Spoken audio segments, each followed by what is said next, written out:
През настоящата година реализирахме един проект, наречен "Развитие на културното пространство и откриване на нови експозиционни пространства" в Историческия музей на Самоков.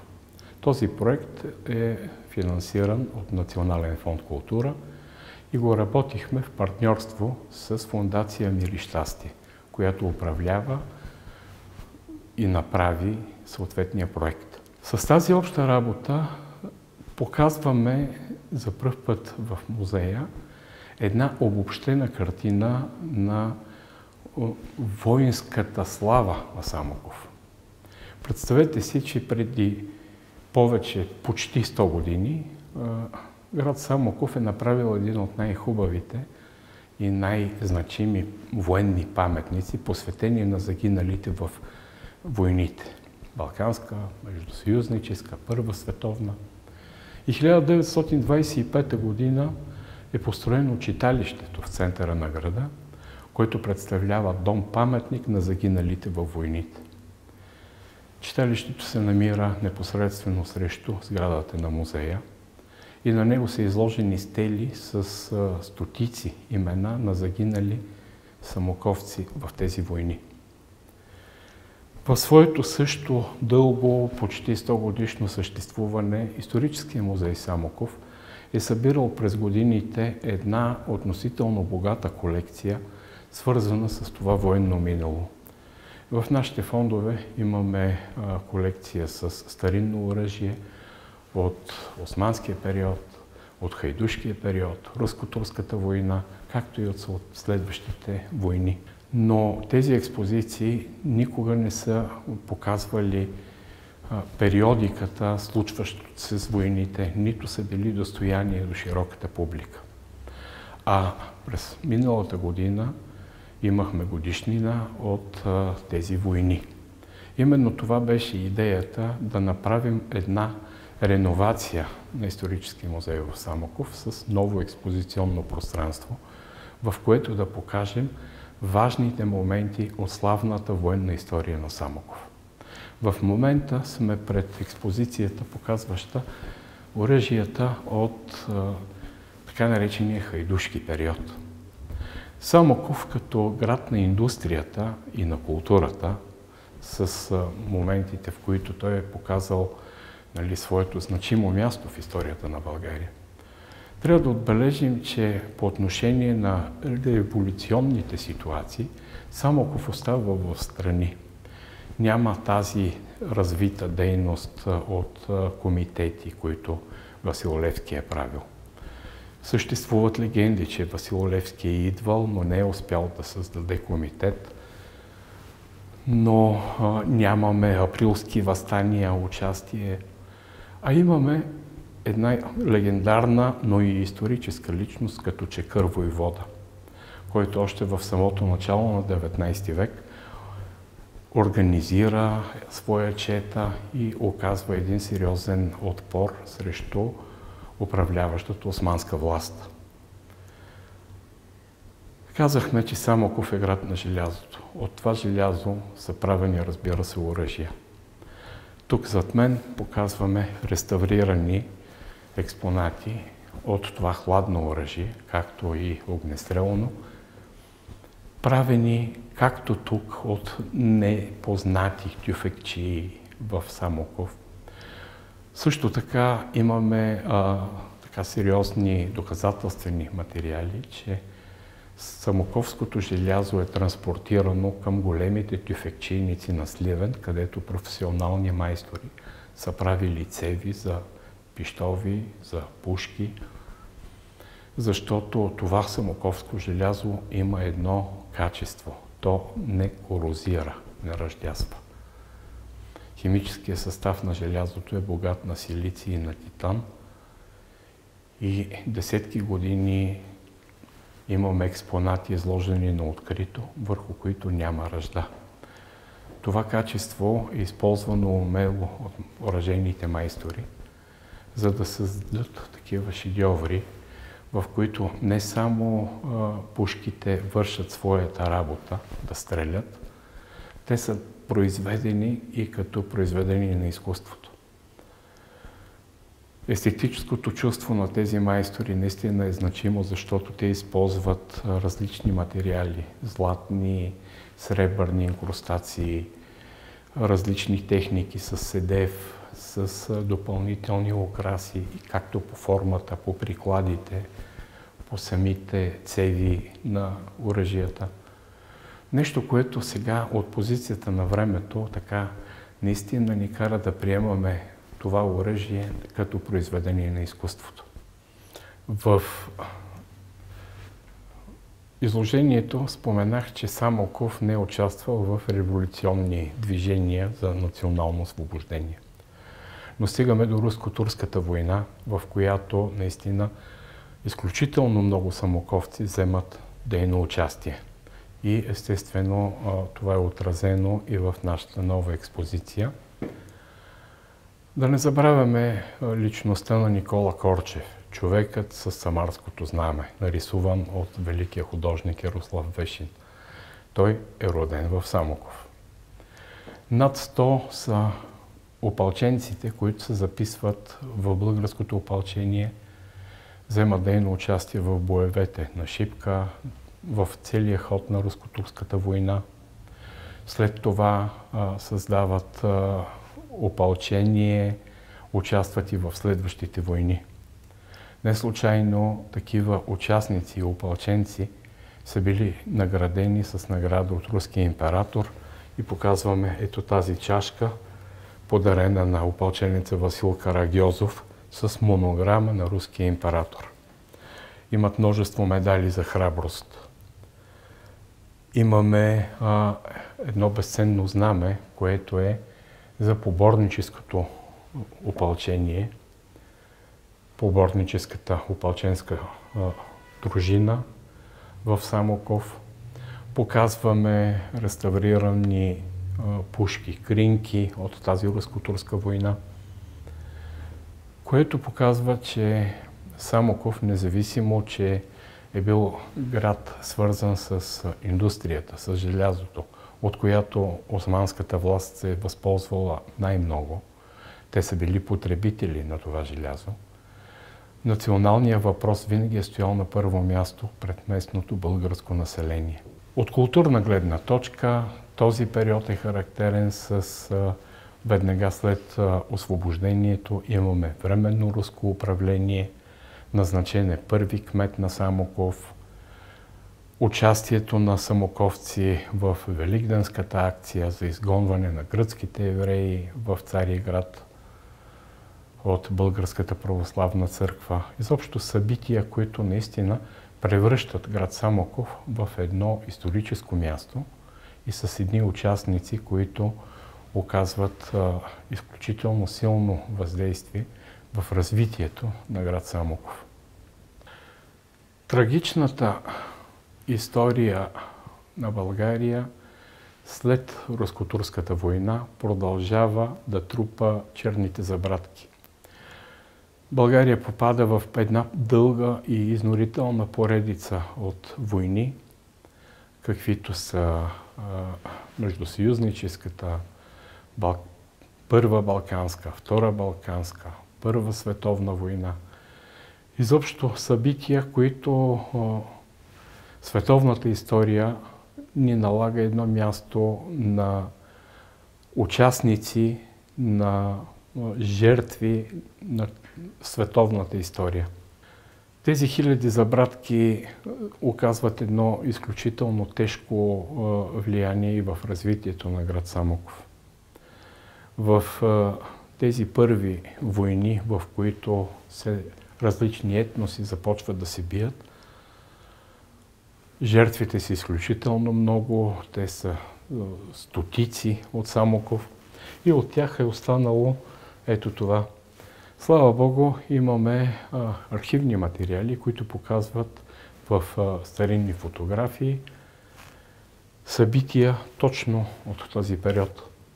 Оръжието, което е останало, също е част от нашата експозиция, което сега, слава Богу, за младите посетители, за тези, които са родени и изобщо представа нямат за войните, могат да видят с какво оръжие се е случвало всичко това.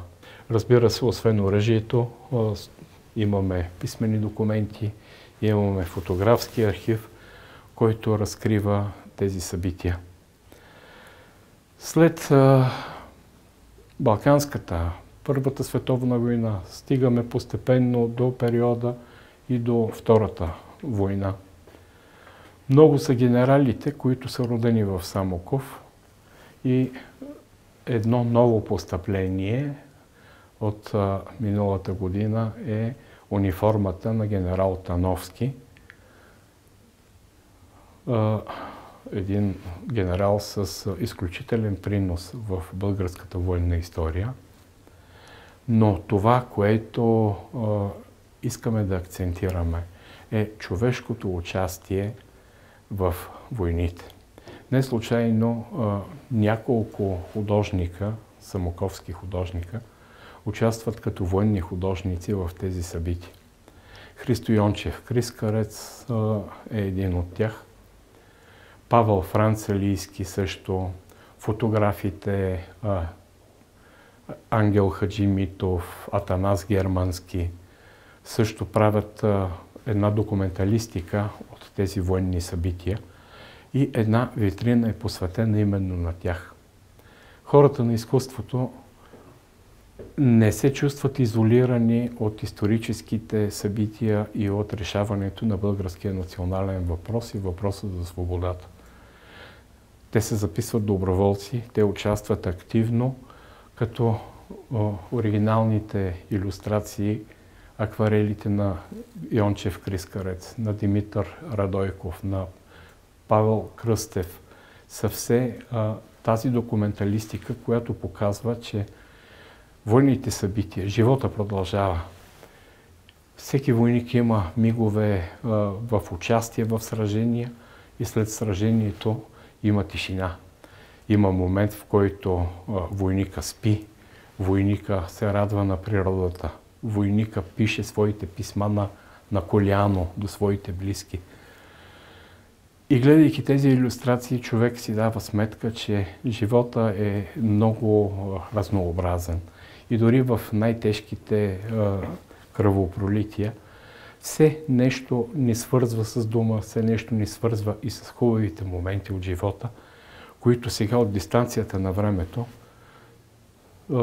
за хората отдалечени от тези събития е един начин да се върнем, да усетиме тази атмосфера и да разберем силата на това изкуство. Между материалите, които имаме от професор Васил Захариев, от дарението, свързано с първия директор на музея, Христо Йончев Крискарец, този великолепен художник на планината, се оказва и великолепен документалист и на войната. Тук имаме неговите материали, които той е носил със себе си и с които е вървял след войниците и заедно, и наред с тях, и е рисувал именно тези събития, на които сега ставаме свидетели много години по-късно. Същото се отнася и за фотографията. Самоков е градът, който е, може би, много тясно свързан с българската фотография. Да не забравяме, че първият професионален фотограф в България е Анастас Карастоянов, син на самоковеца, на издателя, на печатаря Никола Карастоянов. Ето, показваме оригинален фотоапарат, който е взел участие в тези войни, който е документирал тези моменти. Имаме една великолепна илюстрация на момент в затишие. Художниците, облечени с военни униформи, как рисуват икони за селата в близост до село Левуново, по-конкретно, рисувани за църквата. Тоест, отношението на хората на изкуството с историческите събития. Част от военната слава на Самоков свързваме и с едно изобретение, на което ние много се радваме и се гордеем. Това е първата българска картечница. Тежка картечница, създадена от капитан Христо Николов. За това оръжие, което не е влязло в производство, има само прототип, е написана цяла книга от създателя Христо Николов. Книгата се казва "Бледи следи".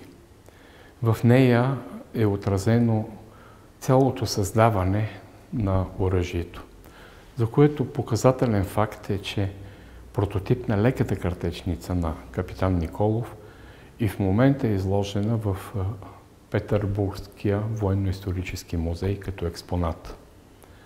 Интереса на английската държава и на Ми-5 към това оръжие, мисията, която английски агенти са идвали и са предлагали огромна сума пари на капитан Николов да им продаде този патент. И той категорично отказал с думите: "Аз създавам тази картечница, за да спасява живота на българските войници." И се отказва от такава сделка. Слава Богу, създаването на тази експозиция се оказа един добър повод дарители, които по някакъв начин са се здобили с чертежите на капитан Николов, дойдоха и на лекторията, която професор Веселин Янчев от Софийския университет направи, свързана с военните събития. Получихме дарение с огромно количество чертежи, свързани с тази картечница. Тоест, искам да подчертая, че всяко събитие, свързано с новата експозиция, е така много широко отразено, както в медиите, както в обществеността. И този интерес така задълбочи отношението на местните хора към тази експозиция. Дойдаха хора, които предлагаха снимки, свързани с техните близки, които са участвали в войните. По този начин обогатихме страшно много своя архив. Фондация "Мир и щастие" съдейства организирането на една мрежа от музейни институции, в които ние им предлагаме виртуална разходка на тази нова експозиция, която те да качат на своите сайтове, ние респективно да показваме техните изложби. Тоест, по този дигитален начин да им обогатим двойно повече своето експозиционно пространство, както тук на място в музея, така и в дигитална среда. Тези музеи са Ихтиман, Дупница, Кюстендил, Пловдив, Перущица, тук около Самоковския музей.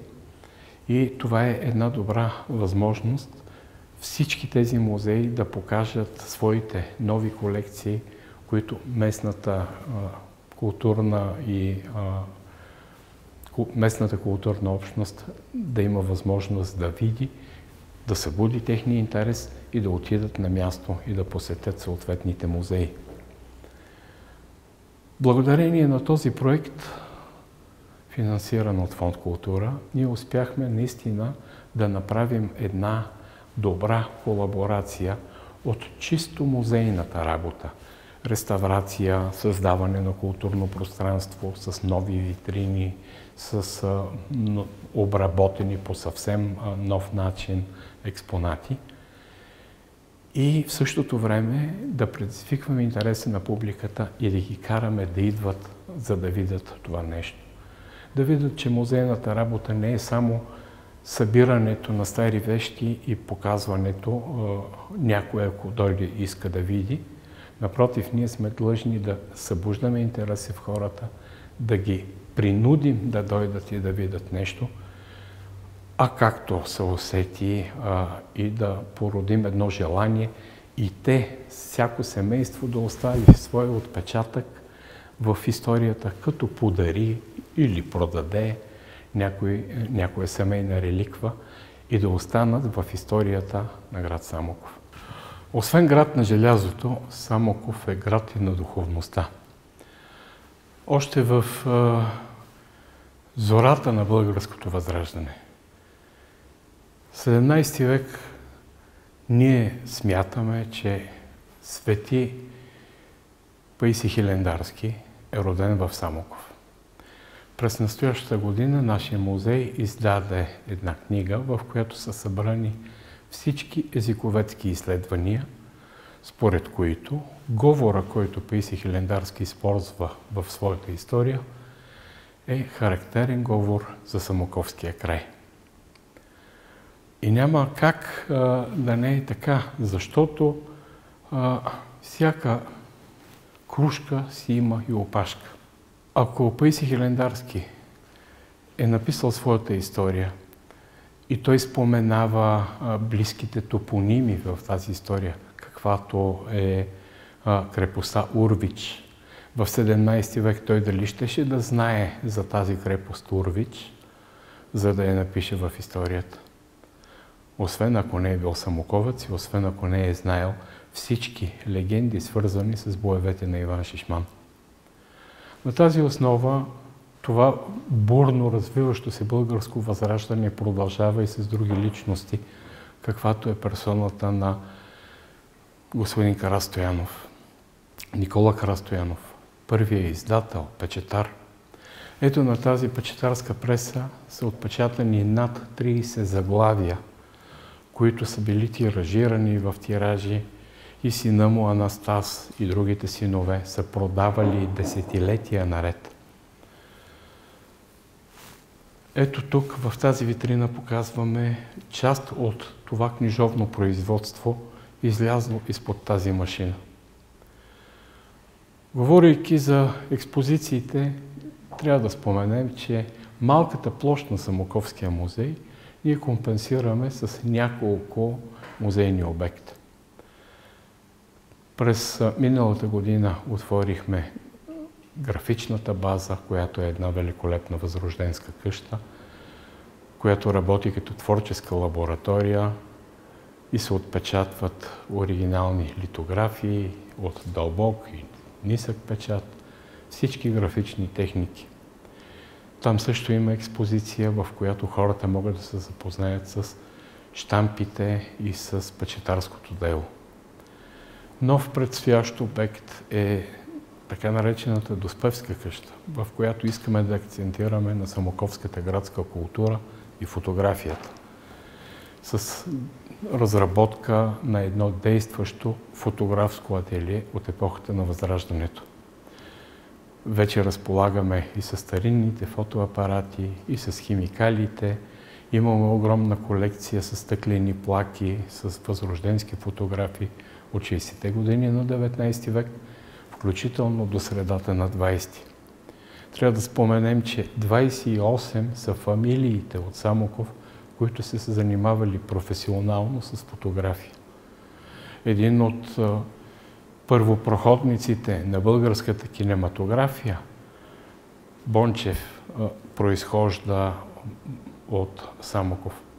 Така че, наред с художествената галерия, наред с Байракли джамия, това са все едни исторически места с великолепна архитектура и визия, които ние искаме и смятаме, че е редно да обновим, да обживим с едни постоянни експозиции, с постоянно сменящи се експозиции, с временен характер, за да може да показваме повече нови и нови неща.